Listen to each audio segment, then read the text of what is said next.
play in Anaheim or play in Phoenix, somewhere where you can get a great seat, a meal, parking, all for less than the price of one ticket here in Vancouver. Lots of hockey fans have. This next hockey fan took this, though, to a whole new level. Good morning to Jay Adams. How are you this morning? Doing well. Thanks for having me. Good. And we will point out, because there might be people watching and go, hey, that's not Jay Adams. It's a pseudonym. It is. You work at a law firm. I do. They know you're here, but we're not going to just reveal your true identity because Great. you write under this pseudonym. I do, yeah. Why do you do that?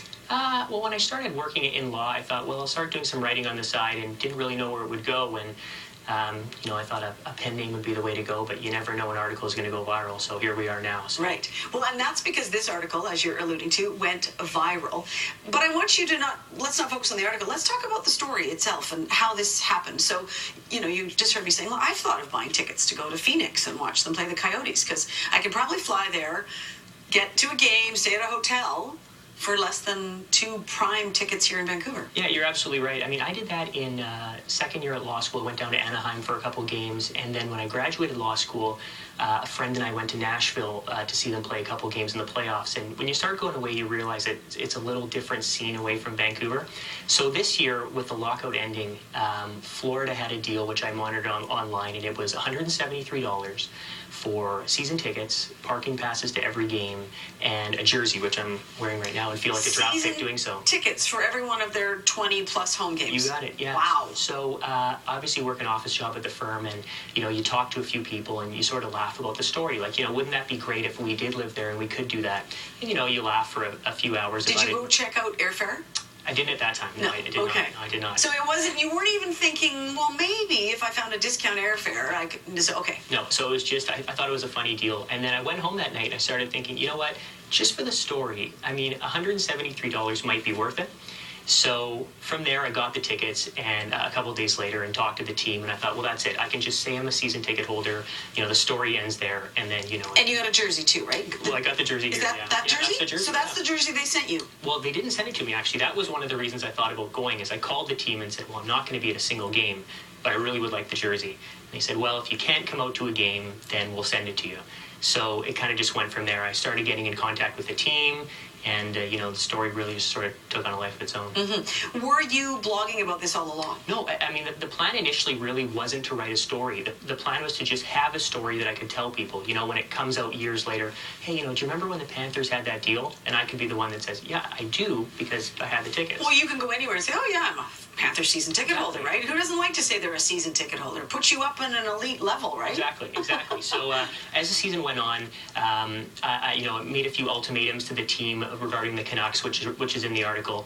And when you say you made ultimatums, you sent tongue-in-cheek emails to them? Yeah, I did. I threatened to cancel the tickets if they didn't trade Eric Goodbranson, Jonathan Huberdeau, and a first-round pick to the Canucks for Luongo.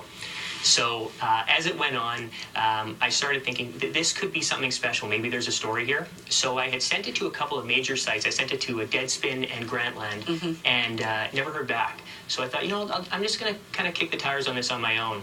And so you're doing your own PR at this point, really? Yeah, okay. I was. And then I got in touch with the president of the team and told him the story, and he said, well, if you come down here, I'll give you my seats for the game. I thought, well... The president of the team? Yeah, Michael Yormark is his offered name. him his seats. For the game, yeah. Okay. So at that point, I thought, well, story can't end here. So went down there, and sort of the rest is history, and it's all in the piece. All right, we've got lots of pictures to show. You got a buddy. Did. How do you pick that friend? Well, he actually works at the firm, and he was one of the guys that I spoke to about the piece when it was happening. And he ended up being a Leafs fan, so the Leafs were in town for that game. And so he said, okay. So here you are outside the arena. Yeah, that's the BB&T Center in Florida. Yeah, very nice arena. We're getting set up here. We're there before. We actually bumped into a few Canuck fans before the game outside. There's the Big Panther. Yeah, there he is. So you had to buy your own airfare to get down there. We did, yeah. Flew out of Seattle. So I guess that cost us $475. That's the president of the team and I, Michael Yormark. Mm-hmm.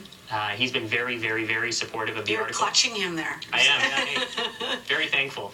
We moved down. Those are the seats? That's where we moved down to, in the second period in the club section. So that was just great.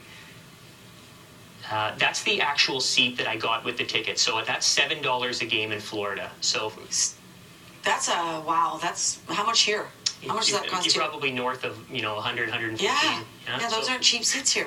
$7 a game in Florida. Yeah, and there's a little Luongo shirt that I snuck in there that they were selling. So They had those for sale there. They did, yeah, that was You great. didn't plant that. It did not plant that, No, that was there. That's inside the Club Red, which is their sort of executive area. That was included in the ticket. Has a open bar and buffet dinner, and that's my buddy and I outside the game. Excellent. You're kind of clutching him too. Hey, happy day. You need to be photobombed by somebody. Yeah. Now what's this? This is all in South Beach, so Okay. we swung down after the game and just took a few pictures and soaked it in. Hung out in Miami. You also tried to sell your tickets initially. I did, yeah. I And you actually, weren't trying to rip anybody off. I actually, well, not even selling. I wanted to give them away on Craigslist, and in 24 games, I was able to give away 4, and 3 were actually used. So it's not exactly a hot market, but it's worth a shot. No, Luongo knows that too. He does.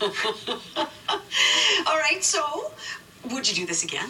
Yeah, I mean, I think I would do something like this again. A couple years ago, what I wanted to do was say I went to WrestleMania, so I actually did that this year too. There's an article on the website about it, and season tickets was one. So, do I want to do season tickets with the Panthers again?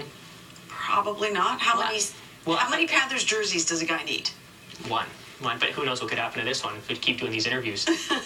But from there, I mean, the team's been supportive. They've given me an open invitation to come back anytime. So I think I'll go back down there, but it won't be as a season ticket holder. Might be legal counsel for them. Maybe one day. That'd be Something nice. like that. That'd be nice. Yeah. Well, Jay Adams, thank you for coming in and sharing Hey, your it's a story. pleasure being here. Thanks for reading it, and I appreciate everyone online reading it, and hopefully they enjoy it as well. And they just can go look for cavemag.com, right? Cavemag.com. It's the lead story, and hopefully is. have some laughs. Have a great day.